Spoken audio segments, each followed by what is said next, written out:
Y vamos a la última intervención, que es la del ponente más joven, pero del que tiene más poder, o al menos del que representa más poder. Y por lo tanto, como quien tiene más poder tiene más responsabilidad, pues también tiene más poder de modificar las cosas. El señor Pérez Renovales. Me sobreestima usted muchísimo, Joan. No, es el Estado no lo sobreestima. No, el Estado efectivamente no. Bueno, en primer lugar me uno a los agradecimientos de mis compañeros de mesa, porque yo soy sinceramente un convencido de que es este tipo de ejercicio el que contribuye a encontrar la solución a cualquier problema, por serio que sea. A mí me gustaría hacer una pequeña referencia a de dónde venimos en los antecedentes históricos más próximos. En los últimos 30, 40 años hemos partido de un Estado con las peculiaridades que ha hecho Juan José, que de preservar efectivamente derechos civiles forales y alguna peculiaridad regional, pero un Estado autoritario centralista a un Estado muy descentralizado. Yo, por darles algunos datos, en el año 1982, recién aprobados los estatutos de autonomía, los primeros, el Estado tenía exactamente el 81% de los empleados públicos, las autonomías acaban de arrancar, tenían el 4% de los empleados públicos y las entidades locales el 15%. ¿Cuál es el mapa actual? El número de empleados públicos que tiene la Administración General del Estado es el 11%. El 62% es autonómico y el 27% restante de las entidades locales. Toda esta descentralización enorme se ha producido por la vía paccionada, es decir, desde la creación de los entes preautonómicos, la propia aprobación de la Constitución, la aprobación de los estatutos de autonomía y posteriormente las sucesivas reformas de estos estatutos. Y esta vía paccionada responde a un principio que a veces se olvida que existe, que es el principio dispositivo. Hay una definición un poco alambicada de tren a cuesta del derecho a la autonomía, pero que refleja muy bien en qué consiste. Dice, en primer lugar, que es voluntario su ejercicio, porque como decía don Miguel, la Constitución no preveía toda la distribución del Estado en comunidades autónomas, sino solo aquellas que legítimamente accedieran a ese estatus, por una vía acelerada o privilegiada para las que hubiesen plebiscitado estatutos de autonomía en el pasado, que eran las tres históricas, que hicieron en la Segunda República, País Vasco, Cataluña y Galicia. En segundo lugar, dice que es general en su otorgamiento, porque una vez que se ejerce este derecho, todas las regiones pueden tener acceso a ese estatuto de comunidad autónoma. En tercer lugar, dice igual en su contenido, porque las listas de competencias son comunes a todas las comunidades autónomas, las que pueden ejercer y las que tiene el Estado, con las motivaciones de que pueden ser delegadas, compartidas, hay competencias concurrentes. Sin embargo, tiene dos características adicionales, que es progresivo en su implantación, porque no todas las comunidades autónomas acceden a ese estatus desde el principio de la aprobación de la Constitución, sino que es progresivo, y sobre todo diverso en su plasmación. Es decir, que no todas las comunidades autónomas, por mucho que se reitere el lema de café para todos, tienen ni mucho menos el mismo contenido. Voy a poner algunos ejemplos. Recientemente, como saben, hemos hecho un proyecto de reforma administrativa que toca muchas parcelas de la Administración. Y entonces hemos intentado identificar cuáles son las instituciones que están duplicadas, o más concretamente que realizan funciones en el mismo sector, de manera que se pueden utilizar mecanismos de coordinación o de mejora de la eficiencia administrativa. Hemos identificado 12 emblemáticas y aquí dejando al margen instituciones como el Parlamento Autonómico, por supuesto el Consejo de Gobierno, es decir, no están todas. Pero en estas 12 que estamos hablando de Tribunales de Defensa de la Competencia, Tribunal de Cuentas, Tribunal de Recursos Contractuales, Agencias de Protección de Datos, Agencias de la Energía, Agencias de Evaluación Universitaria, institutos de opinión, institutos geográficos, así hasta 12, las más emblemáticas. ¿Saben cuántas comunidades autónomas tiene estas 12? Una nada más, que es Cataluña. Hay otra que tiene 11, que es el País Vasco. Hay otra que tiene 9, que es Andalucía. La siguiente tiene 7. Y hay 10 comunidades autónomas que tienen menos de 5. Algunas tienen una y algunas ninguna de ellas. Les podré citar muchos ejemplos de competencias que no son comunes a todas las comunidades autónomas, desde la gestión de becas hasta la seguridad en las carreteras, la inspección de trabajo.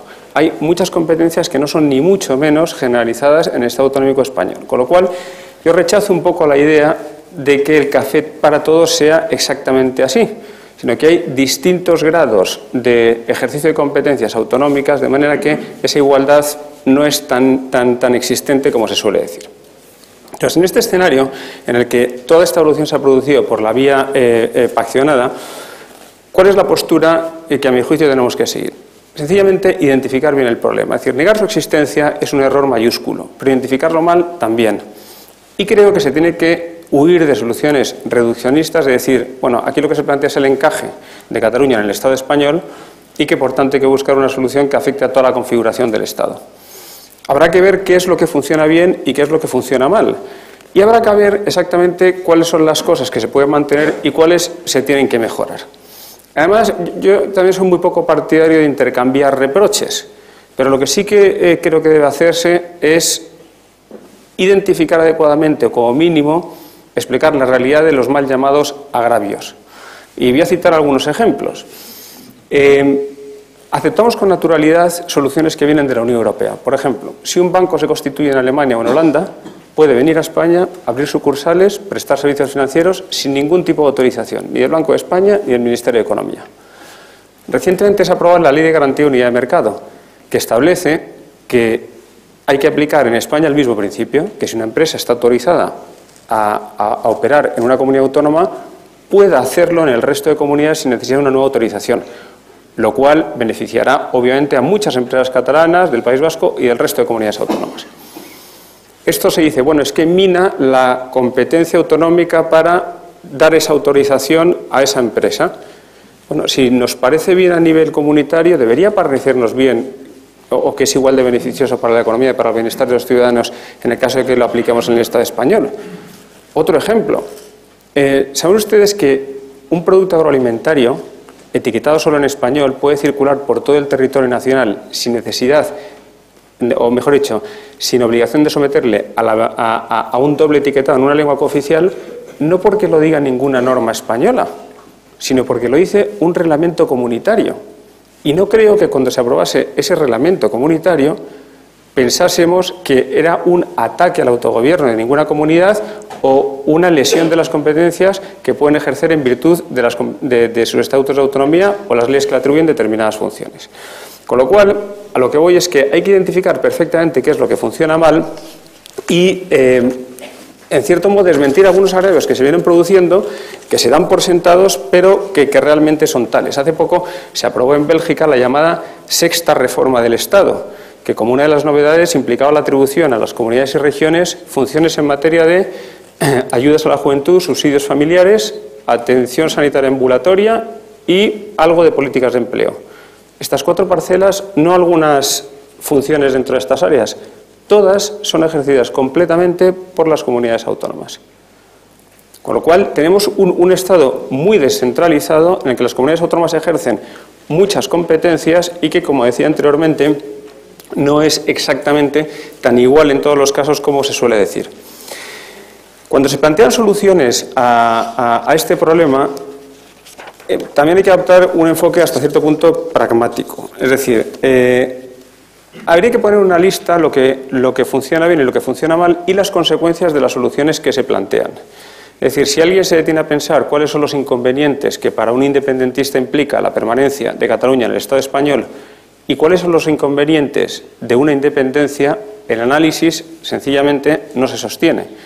Hace poco el Reino Unido publicó un informe de cuáles son las consecuencias de la independencia de Escocia y se refleja claramente cuáles son estos efectos muy perniciosos para una decisión de este tipo.